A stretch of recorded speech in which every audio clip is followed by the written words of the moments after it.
All right. Good morning.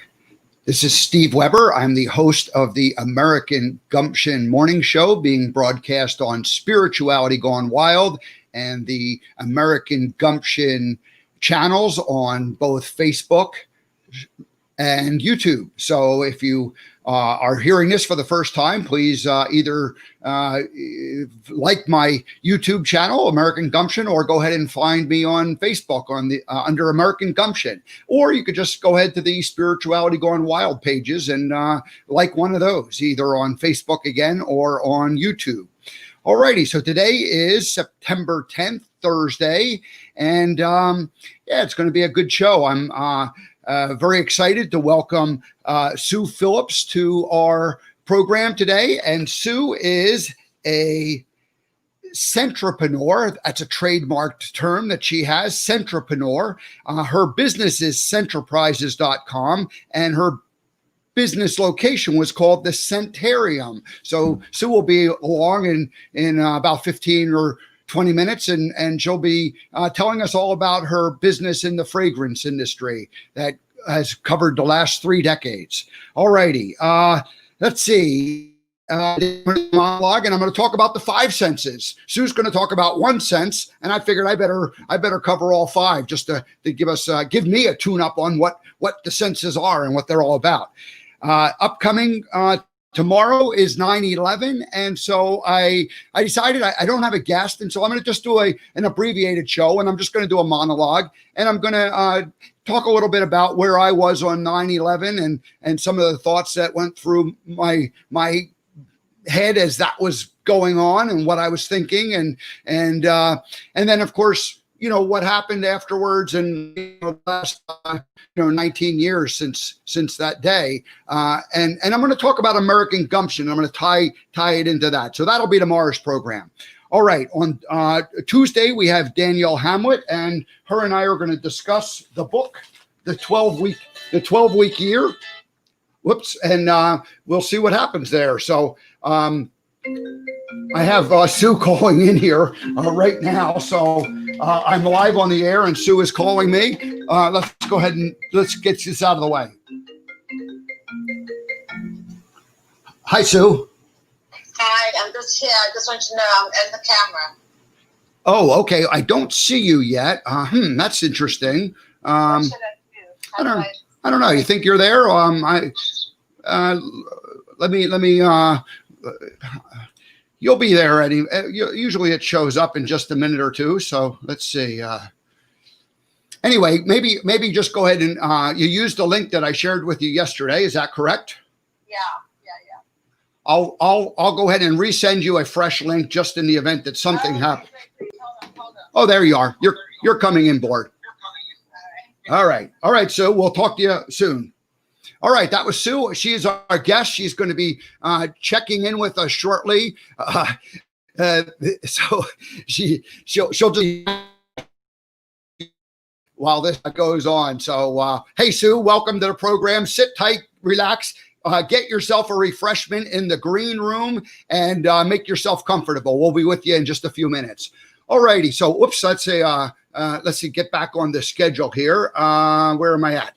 Want that thing there. All righty. So I was saying that tomorrow is going to be just an abbreviated show.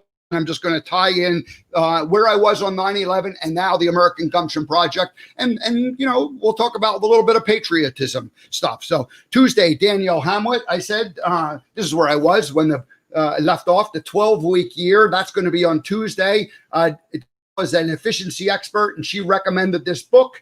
She's not the author, but we're going to talk about it because I've been attempting to use this in my practice. All righty. And then we have a couple other guests that I can't announce today, but they will be joining us next week. So that's what's happening coming up. So let's see if I have my day correct. I believe it's Throwback Thursday, isn't it, everybody? Well, we all know what that means. We all know what that means. And I'm learning the buttons again. Here we go.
All right, so today's edition of Throwback Thursday, it takes us back to the Forrest Gump years.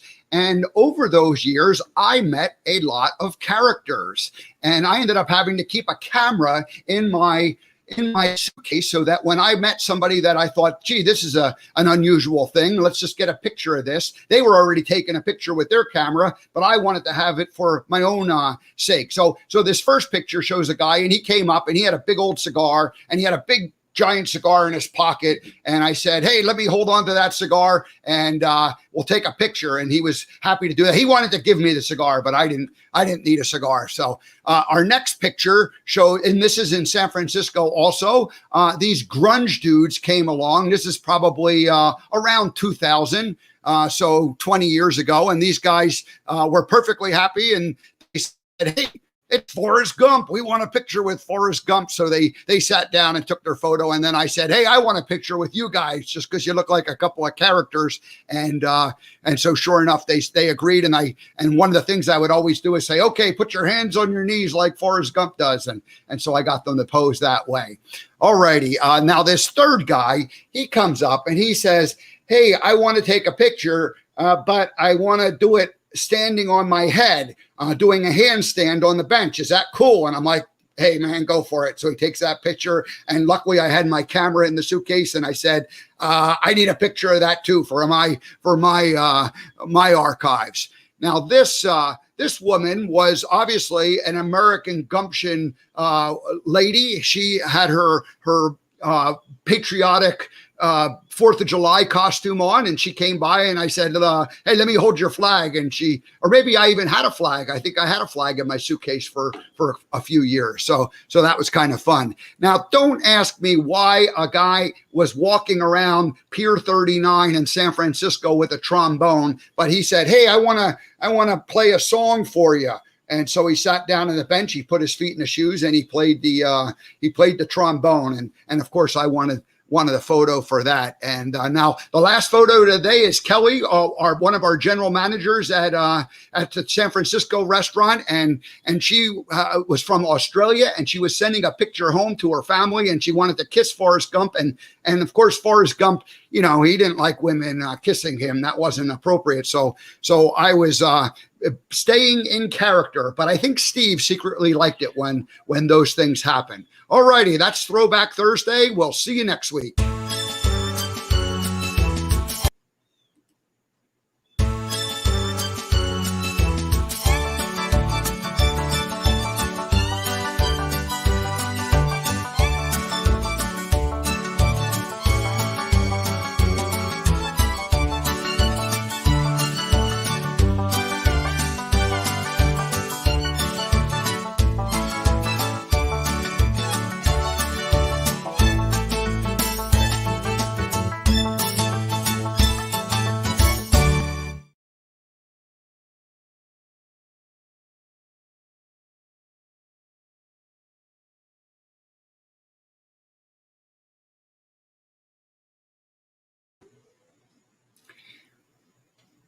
All righty, there we go. Throwback Thursday.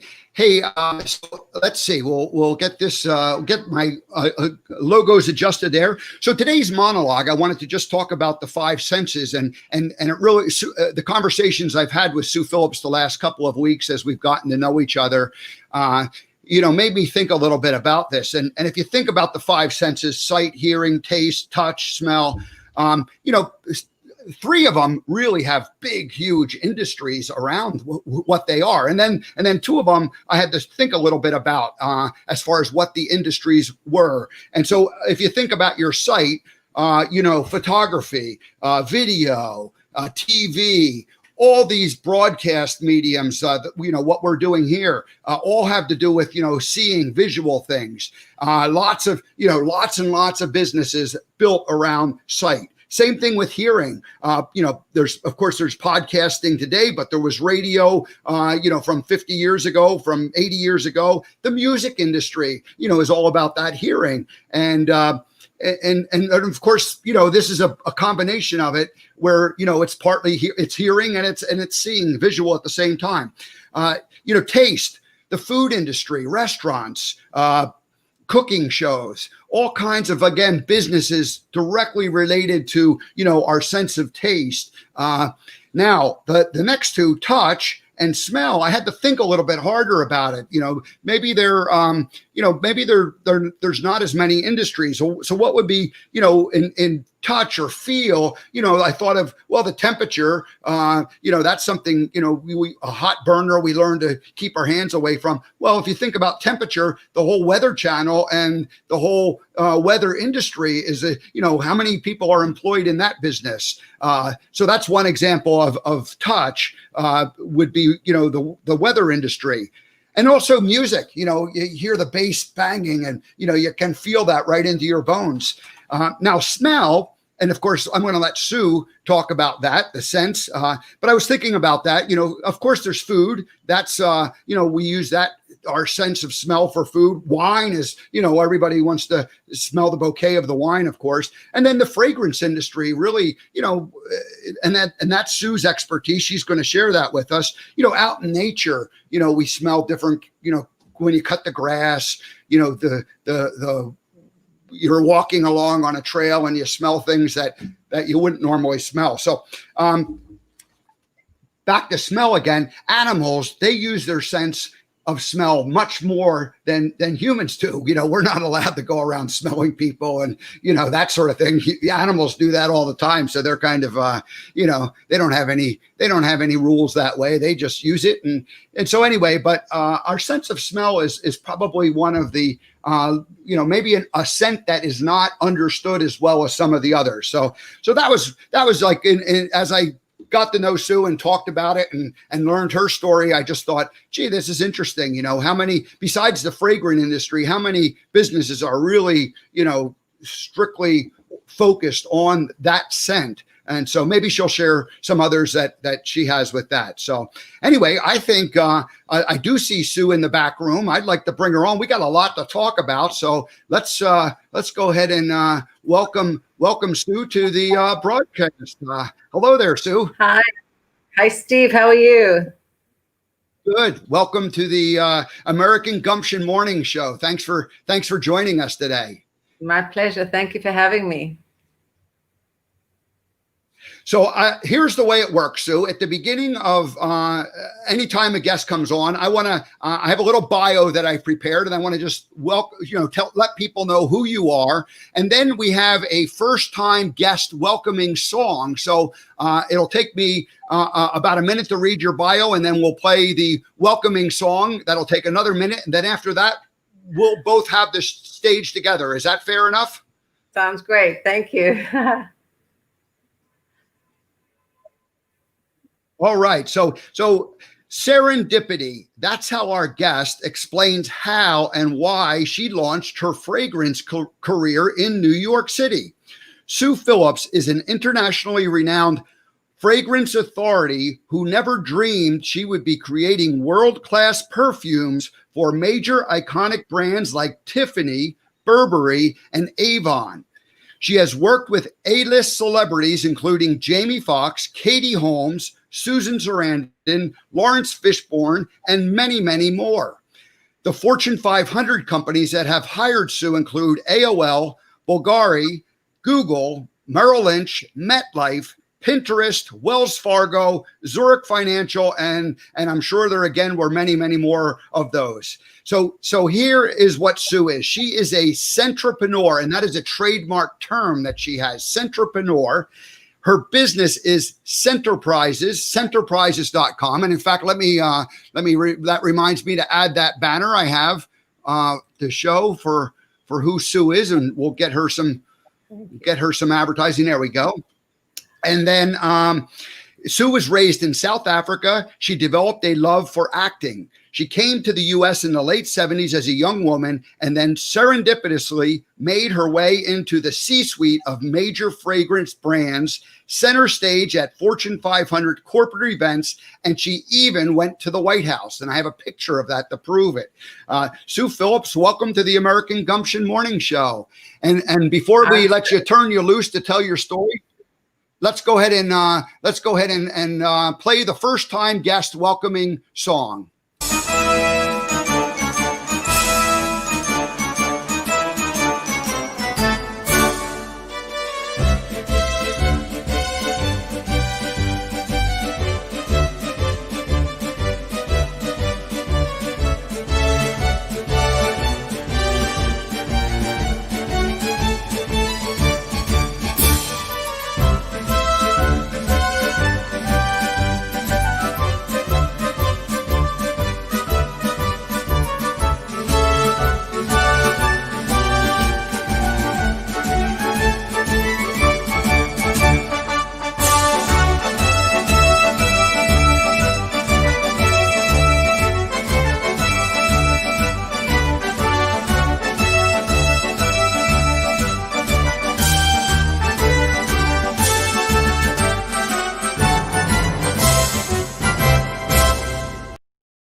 Wonderful. I love that. You know, it stirs such passion in me because even though I was not born in America, I am now an American, and I hear that incredible, you know, that and the Star Spangled Banner and all these American patriotic songs, and I am so proud. So thank you for that.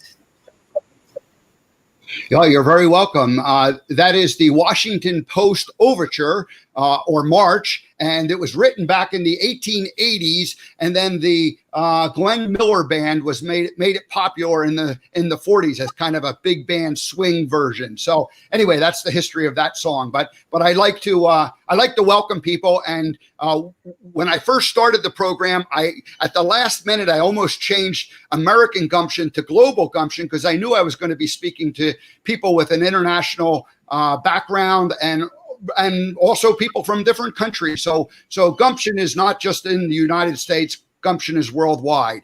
So now you were a young lady. You're born and raised in Africa. Spent your education years in South Africa, and then your brother came to the United States. You came over for a little visit, and that sort of set the whole thing in motion. Tell us what happened.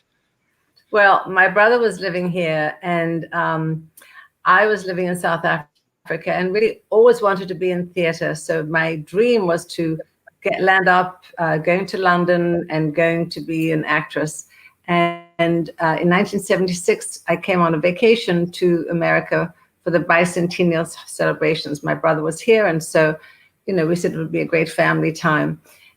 And America was on holiday. It was bright. It was happy. There's so much excitement going on. And on the way back to South Africa via London in 76, it was very dark and very gloomy, and the economy was not great. And to me, the contrast was so vivid between this bright, happy America and the gloomy British situation. And fortunately, I put the wheels in motion, and 7 months later, I landed up getting into working for an immigration attorney, and a year later, I was out with a headhunter, and at night I was singing and acting. So when I got here, I still landed up getting into comedy groups and acting groups because I always wanted to pursue a career in theater. However, I didn't have a green card at the time, and I wasn't a member of the union, so I had to do something else. I landed up working for an immigration attorney. I got my green card, and then after that year, I went to a headhunter, and I landed up with 3 job offers in 1 week. One was to work in a bank, and I said, that's not for me. One was to work in fashion, and at the time, I didn't feel that we knew anything about fashion because South Africa was so fashion backwards at the time. Now it's really fashion forward. And then the 3rd job offer was to work at Elizabeth Arden, and a light went off, and I said, you know what? Cosmetics and theater, there's a synergy.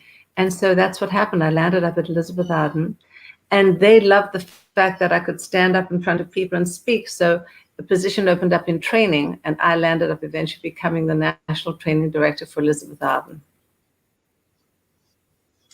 Well, you kept one little tiny piece out because your first job, you ended up becoming the executive assistant to the CEO, and so you had like a kind of a back view, or like you were like right in there seeing what was going on in the company almost from the get-go. Yes. Well, when I got the position at Elizabeth Arden, it was to be in to work for the president. You're right. I forgot that. And it was a very good overview to see what was happening in the company. And every time a position opened up, I would discuss it with the president. And finally, the executives would all come and see me perform at night. They were really very supportive.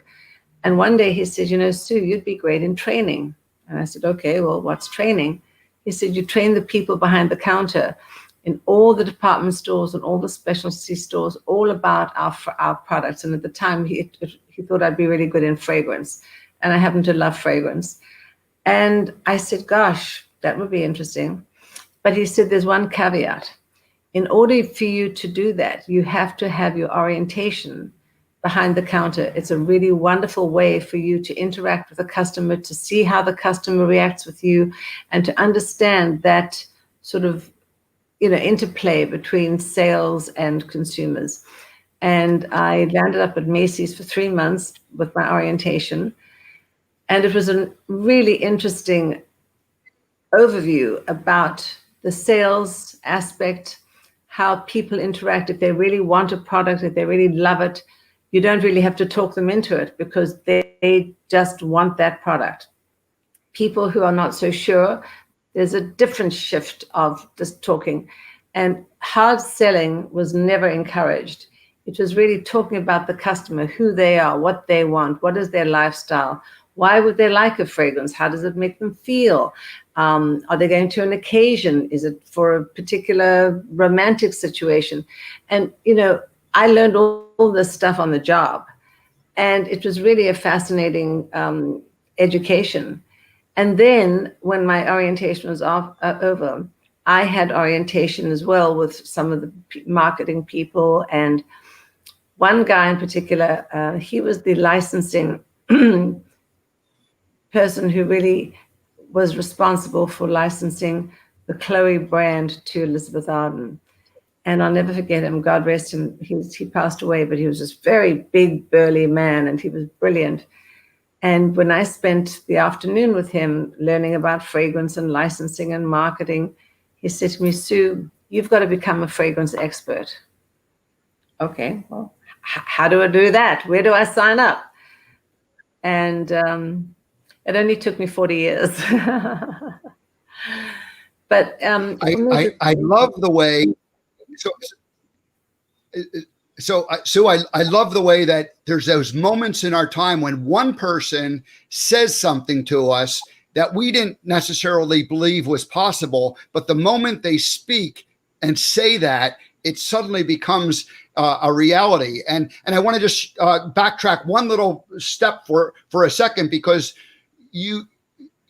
you were initially hesitant to want to take the job of meeting with the public, feeling like it was almost like, not the direction you thought you wanted to go, like being a counter. And yet you ended up realizing that it was a lot like your theater work, in that you got to perform for people. And then not only were you performing for the customer, but you were performing for the other people that you were training. And when you would leave, the sales had like a tremendous spike immediately after your visit with the other counter workers. Steve, you're right, because at the time, before I got the position of training, I had to go and have my orientation. I had to really learn in the trenches, behind the counter, getting to Macy's every day and almost acting as an employee, because that was what was required. And the president had said to me, this will be the best training you ever have. And I said, well, I'm a college graduate, I don't want to go and sell behind the counter. And he said to me, you will learn so much. And it's true. When you have, and in the industry, there's a certain term that says, there's the 3 feet between you and the customer, and all the marketing and all the advertising and all the product information now rests between those 3 feet, the salesperson and the consumer. And if the consumer doesn't get a really good experience or doesn't really understand the product or the information about the product because the salesperson hasn't been trained, or the salesperson doesn't know how to talk to that consumer, that last 3 feet can be either the barometer of success or failure.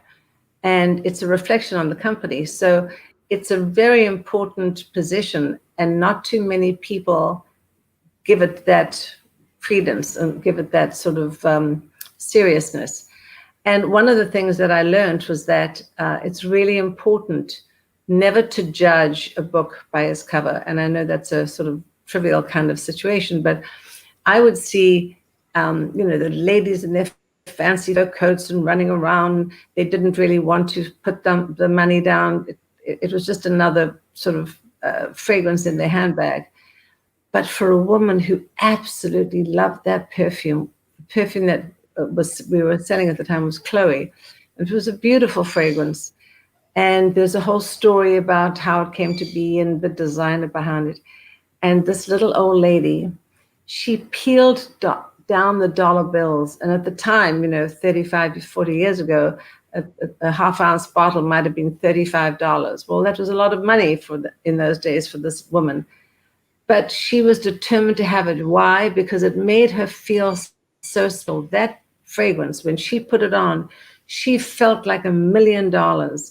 And it was so important to her. So it was really important. She peeled down those dollar bills, and it's a very humbling experience when you realize how much people mean and how much people want to really feel good and to reflect themselves and their personalities. And just, this was almost her life savings or her monthly savings that she was putting down to make herself feel wonderful. And it's those moments that are so humbling and at the same time so empowering, because you realize that with the spray of a bottle, you can change people's lives.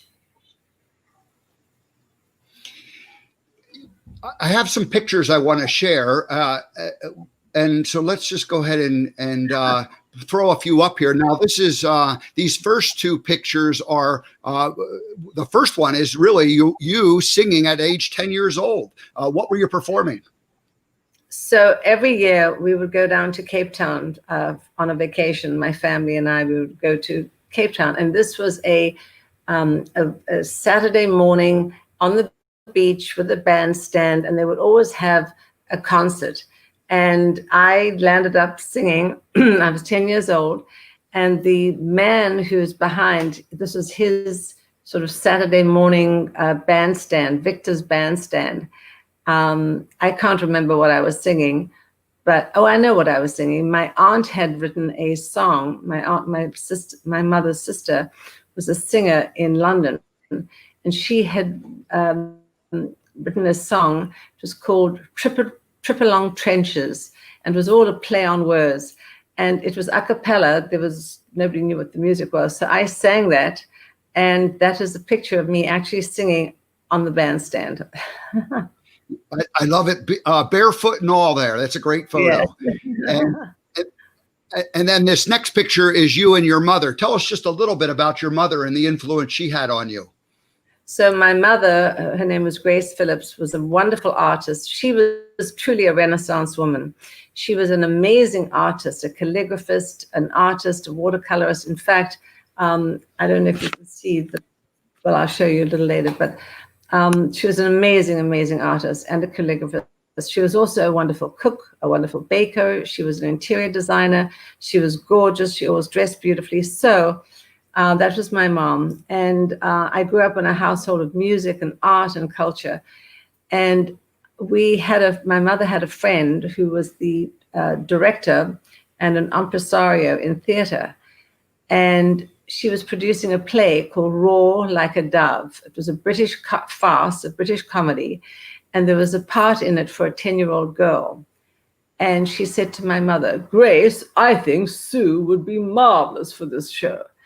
So I had to audition. But because I was 10 years old and I got the part, because of the child labor laws, they had to have 2 understudies. So there were 3 of us actually who played the same role on alternating nights.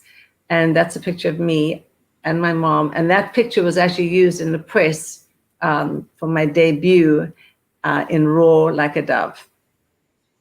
All righty. So now the next 3 pictures, I'm just going to show them in sequence and give a quick little snapshot, and then we'll talk about it. So now you're over in the United States, and you're working as this executive. You're really becoming a vice president of fragrance for these different brands, and you're going on TV. Here's one where you were on Burberry TV, and then here you are hobnobbing with the Tiffany executives. William Cheney, I'm assuming he was the CEO at the time, and then here you are with Bloomingdale's chairman. So what was that era like when you were really getting into that whole you started out just a few years earlier, you're this immigrant girl, and you're trying to make it on Broadway singing at night, and then you end up kind of just lucking into a job, and not lucking into it, but you end up in the fragrance industry serendipitously, and then all of a sudden, just a few years later, you're with the executives of all these companies. Tell us how that all worked.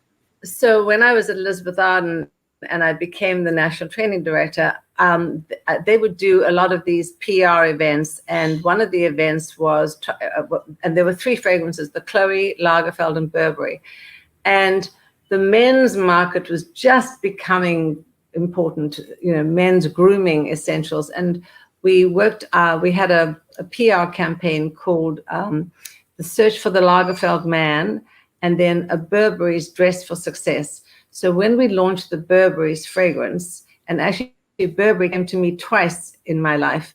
The first time was Elizabeth Arden had the license for Burberry. It's a men's fragrance. And at the time, people didn't really know too much about Burberry, the plaid raincoat and so on.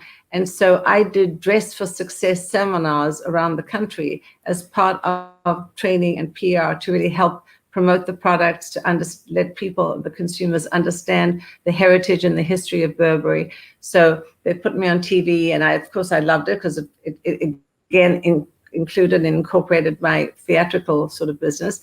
So we did these in-store events, and then of course with TV.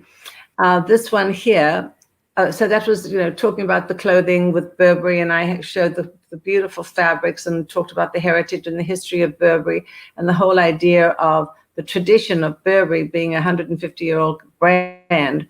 And we were launching the men's fragrance and the men's grooming collections. The next picture with me in store, you had it before. The next, yes. Oh, here you go. This one.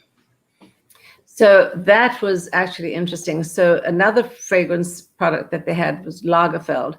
And this was a whole promotion that we came up with, searching for the Lagerfeld man. And I would go in store as part of my in-store training. I would do the training seminars, and then they would put me in the store, and I would actually do demonstrations of the men's products. One was a beard softening conditioning cleanser, one was a moisturizer, one was actually a bronzer. And I would do image updates. And this, I think, was in Chicago at one of the stores, Marshall Field's. And the men were lining up to have their, grooming essentials evaluated. And there I was actually, putting beard softener, conditioning cleanser. I was shaving people, putting the moisturizer on. I put the bronzer on, and it was all a way to really help people understand how by putting on these products, you looked good, you felt good, and you were dressed, and then you became valid and eligible for the Lagerfeld man or for the other product, the Burberry's contest. So I had a lot of fun because it was sort of utilizing all my skills, and I was learning so much as well about the consumer, about marketing, about branding, about special events. All important to get a product into the marketplace. You don't have a beard. Here I talk about the feather of. No, I'm clean shaven because of my Forrest Gump persona. Yeah. But I always talk about the feather of opportunity, and really, the fragrance industry kind of just landed at your feet. It wasn't something you were searching for, and yet you picked it up and you went with it for years and years and years, and now it's been decades that you've been, becoming this expertise in it. I want to, let's wrap up that like corporate time, because at some point you end up having children, and you realize that being out on the road can't work. But let's wrap up corporate days. Is there anything else you want to say about that? Because that was a good 10, 15-year run for you. Well, it was 12. So I was 6 years at Elizabeth Arden, and then 4 years at Lancôme as marketing director for men's fragrance and treatment products and women's fragrance. And then, lo and behold, Tiffany was looking for a vice president of marketing, and I landed up at Tiffany as vice president of marketing. And I developed and launched the first Tiffany perfume for the 150th anniversary. It's it's so amazing that if you'd have told me growing up in South Africa that I would one day be responsible and develop an iconic brand. And sadly, just yesterday in the news, LVMH was bidding for Tiffany to acquire Tiffany for $16 billion. And it fell through yesterday. For me, when I developed the Tiffany fragrance, it was beautiful because it is such an iconic brand. And sadly, after I left, I guess they felt that fragrance wasn't in their sort of bailiwick any longer, and they licensed the brand to Coty, and it changed. It changed tremendously. But that was a wonderful. That was just a Tiffany's is here. They are 150. They're 150. So Tiffany's is this 150-year-old company. They want to do something special for this anniversary. They are not in perfume, and you are tasked with launching this product. Yes, and everything that we did was very reminiscent of the Tiffany sort of attributes. You don't see the color here, but the metal is the gold, the silver, even the shape of the bottle was in this Art Deco shape because the Tiffany building in New York on Fifth Avenue has this very rectangular Art Deco shape. The attention to detail, the quality of the fragrance, even the Tiffany blue packaging and the blue packaging in the carton had to be absolutely correct. And we were vigilant about the standards. And I think, when you launch a fragrance, and I think anything in life, if you're really that observant and that you're vigilant about attention to detail, and you have all these authentic aspects and details which reflect the brand quality and heritage, then, you stand to be a lot more successful than if you don't. I always say it's in the detail. And it was very successful. The fragrance was very successful. Sadly, when I left, they had marketed other fragrances and other products. And then I think they decided that was not their sort of bailiwick, and they licensed it to another brand, and it's languishing, shall we say. So I'm going to fast forward, although we'll go back. Here is Sue Phillips' own brand that I completed a special form, and it asked me what my preferences were, and then I ended up getting basically a custom brand. But the reason why I wanted to just jump and show this now is the packaging and the bottle, and this top, it spins, and then it's the aerator. Oops, there it is on top that works, and so it closes. And when I go back to there, it is. Oh, look at that. And when we go back to the Tiffany, I mean, I'm seeing that squareness.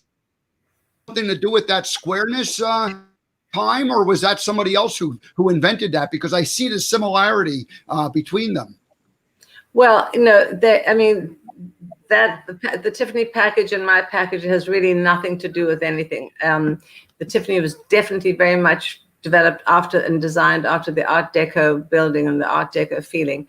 But the reason that I did these bottles was I wanted something. So fast forward, and then, I left Tiffany. I had my daughter. I started my consulting company.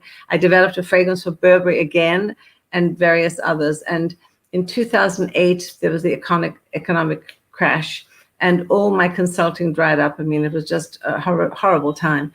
But I had learned so much, and I was now a fragrance expert. And I really wanted to do something in terms of reflecting people's personality and individuality. So I landed up creating 18 beautiful perfume blends.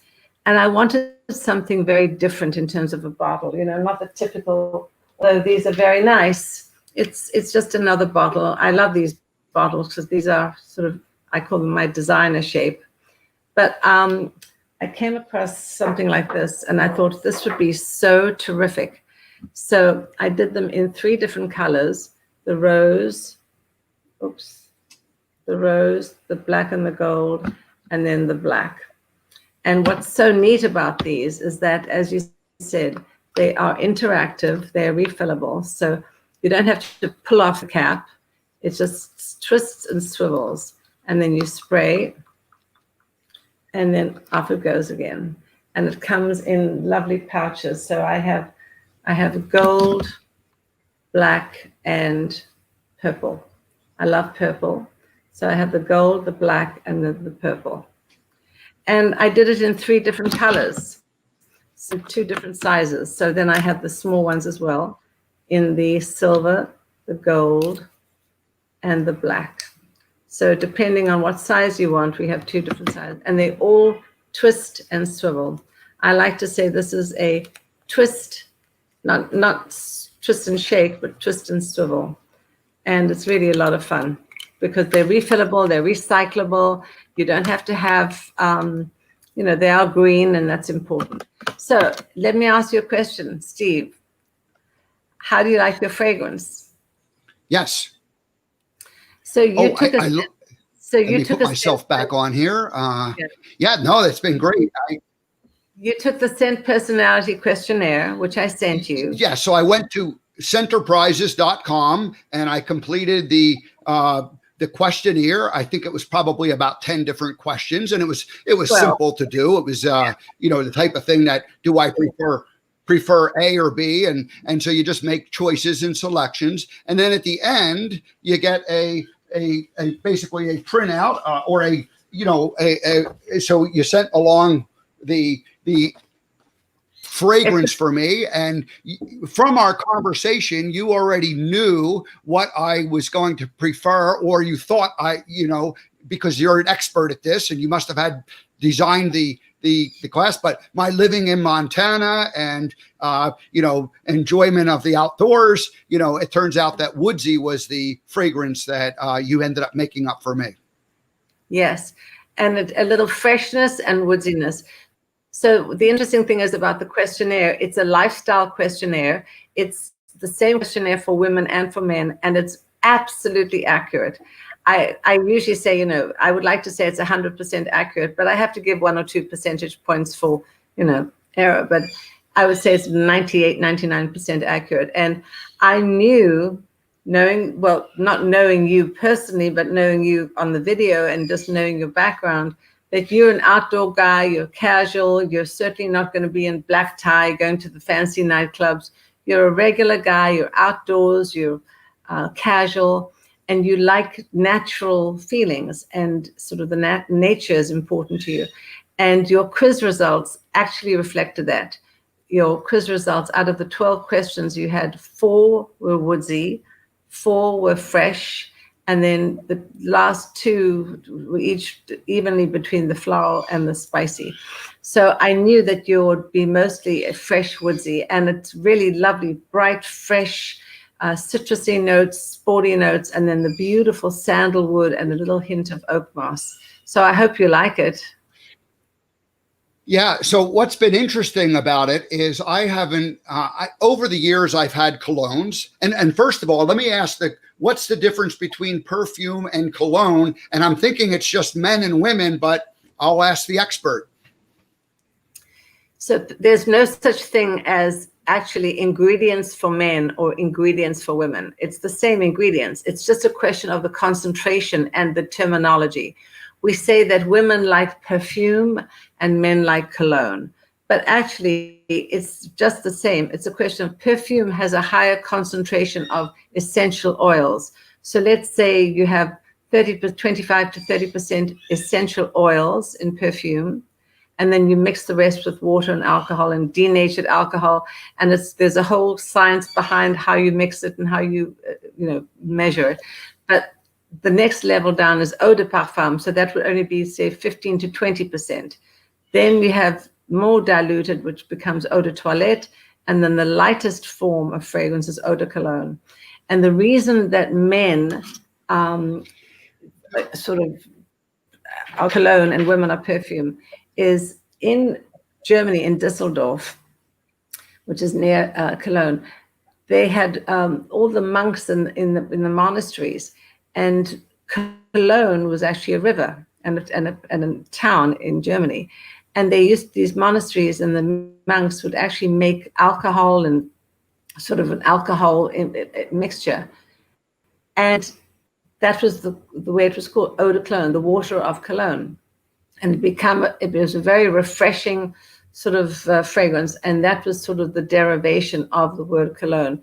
And I think it just became something that in the 70s, some of the marketing companies said, well, if we say men's cologne, and we really market to men, we come up with a different naming, it's a whole new revenue opportunity. So perfumes are for women, and colognes and aftershaves are for men.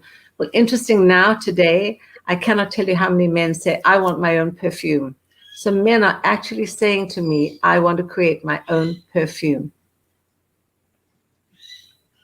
And it's just a question. Over the years, I'm thinking about my own involvement with colognes. And there were times when people would gift me a cologne and I would have it and then I would try it. And some of them, were okay. And I think it was more a connection with whoever it was who gave it to me than my own love for it. So now that I have my own custom blended version, I'm really, trying to understand the scent portion of it and see, gee, is this something that I really, does it feel like me? And so I've had it here the last few days. It's very strong because I haven't been wearing colognes the last several years or perfumes. And so, it doesn't take much to really, excite my nose and my senses. So it's just, it's been great. I've been enjoying it. Well, now when you say strong, now that is another aspect of, in your mind, is it strong or is it just a little bold because you've not used to wearing fragrance? And you see, that's another thing. Now, to some people that might be strong, and to some people they want it even stronger. And that's all to do with culture. So I will tell you that Americans mostly like fresh and clean. When people come to my studio and they say, I want to create a fragrance, and I always say, well, what type of fragrance do you like? The majority of people say, I want something fresh and clean, something light that's not too strong, not too heavy. So what does fresh and clean mean? It could be, lovely smell of citrus notes, which are light, some maybe floral notes. As soon as you get down to the woodsy and the spicy and the deeper notes, people reflect deeper or stronger. So certain cultures, okay, in the Middle East, for instance, they love very, very heavy, strong, very, very powerful fragrances, and mostly in the woodsy, the spicy, the musks, the amber. And I have had Middle Eastern clients come to my studio, and they don't think it's strong enough because they douse it on them. They just want so much. And I think the reason being, they live in hot climates. Everything is hot. Everything is very, overly heated. And it's a way of counteracting odors as well, having a very heavy fragrance. Hey, Sue, we have a couple of comments. We have one from Andrew Brave, and he calls you the fragrance queen. And we also have one from Tracy Chu, who says that you were her professor. She is wonderful and lovely. So isn't that nice? Tracy, thank you for watching. Oh my goodness, how nice to see you. I hope you're doing well, and I hope you're doing something in fragrance, or if you're not, I hope you still love your fragrance. And thank you, Andrew Brave. Yes, I guess I'm the fragrance queen now. Hey, we're going to wrap up here in a few more minutes. So I wanted to make sure we get a couple more pictures. Let's just go ahead and do a screen share. Here we go. And so who this gentleman is?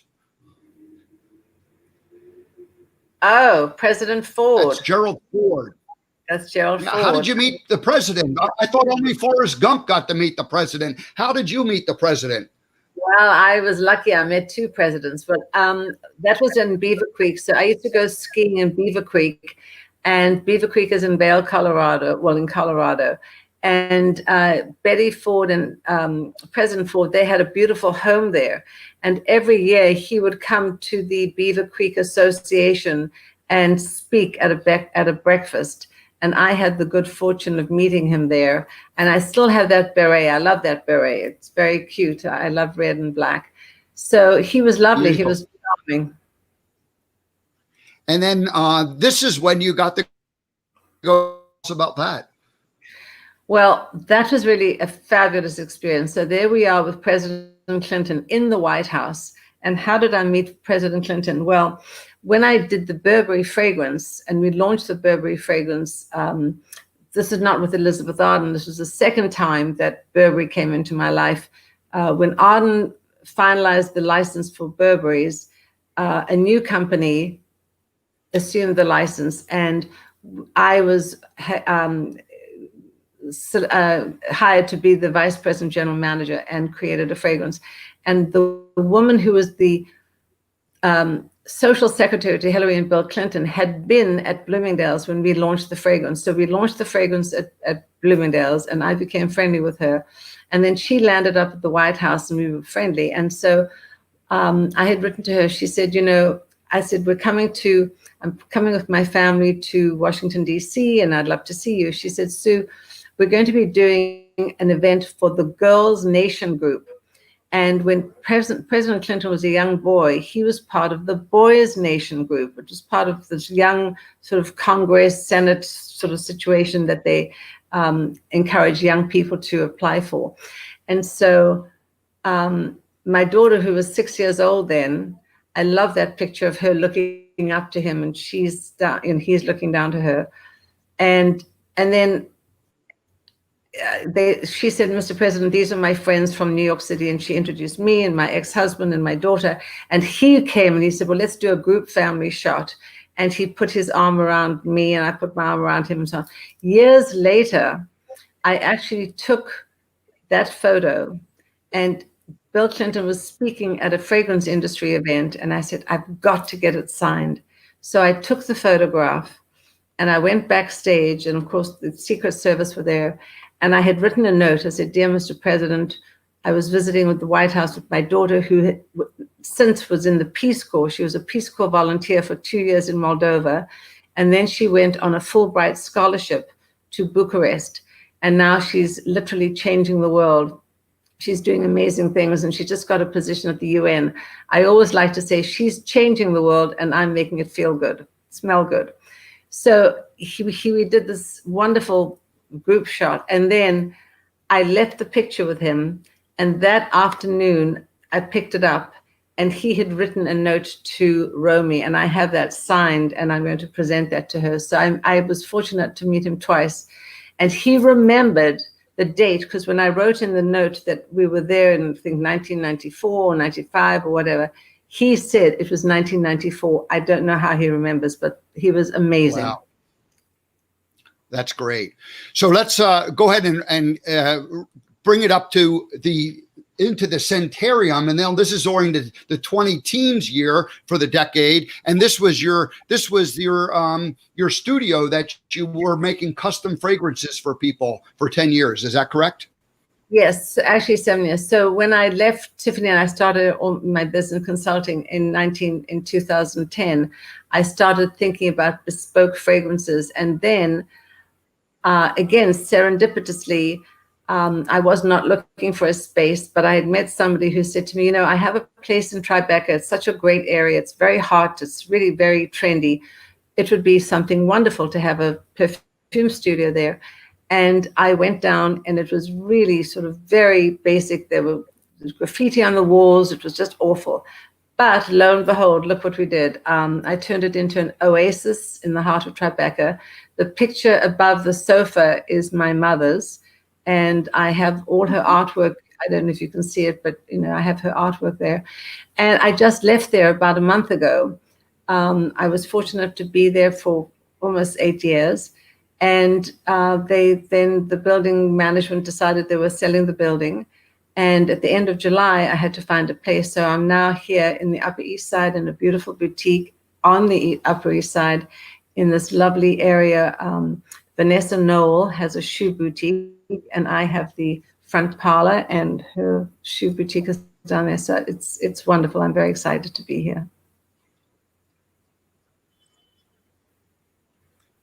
Yeah, the way that story happened, you had basically, till the end of the month to get out of there, and you weren't 100% sure what was going to happen. And we had originally met right at that point when you weren't sure what was going to happen. And so I guess the story is that you found this building here, and this is a sign out front, and this is your scaled down version of what the new area looks like. And it just share how serendipitously it happened, because you had met and you talked about it, but the moving truck was being filled up and you still weren't even sure where you were going.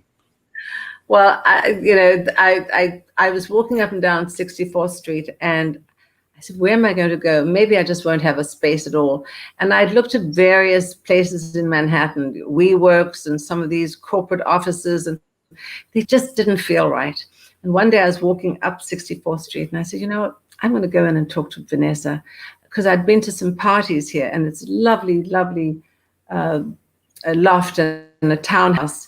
And I picked up the phone and I said, Vanessa, it's Sue Phillips. I don't know if you remember me. I'd love to talk to you and perhaps share a space, because I do perfumes and you do shoes. So it'll be a marvelous fashion and fragrance, synergistic situation.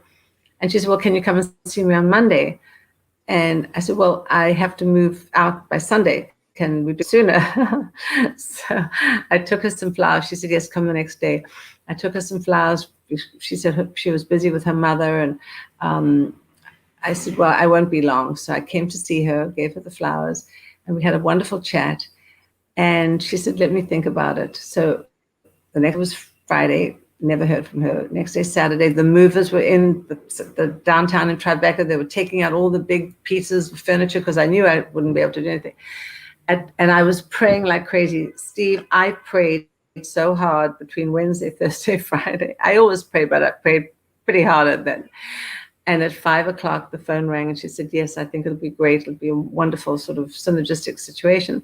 And I moved in on Sunday, and I've been here for a month, and it's lovely. And she's wonderful, and people walk in, and there's just such a lovely feeling. So I'm so excited to be here.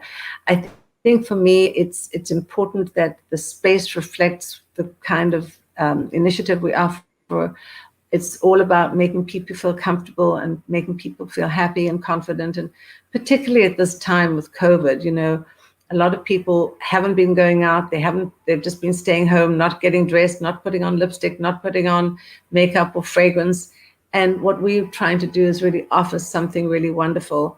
I've also just collaborated with a friend of mine, and talking about being uplifted. This is something that I have collaborated with. I call it Roses Are Red, and it's my beautiful rose perfume, which comes in the black atomizer, and her 2 lip products. Because after all, what makes a woman feel amazing? You put on some lipstick and you put on some perfume, and you feel confident and you feel uplifted. And this is her lovely matte sheen. And this is a great product because it makes, it stays on, and you don't have to worry about it coming off on the mask. So we've just launched this called Roses Are Red. It has the perfume and the 2 lip products. And we've had such incredible response, because, the 2 most requested ingredients that people want, particularly women, when they've had hospitalization or medical surgeries or anything, and they start to feel better, the sign of recovery is for women who want a lipstick and a perfume. So we're offering Roses Are Red perfume and lipstick, and it's been really exciting. Sue Phillips, thank you so much for joining us this morning. I want to encourage everybody to go and visit her website, centerprises.com. And now during COVID, it's a perfect time to get some fresh perfume or some cologne for the gentleman.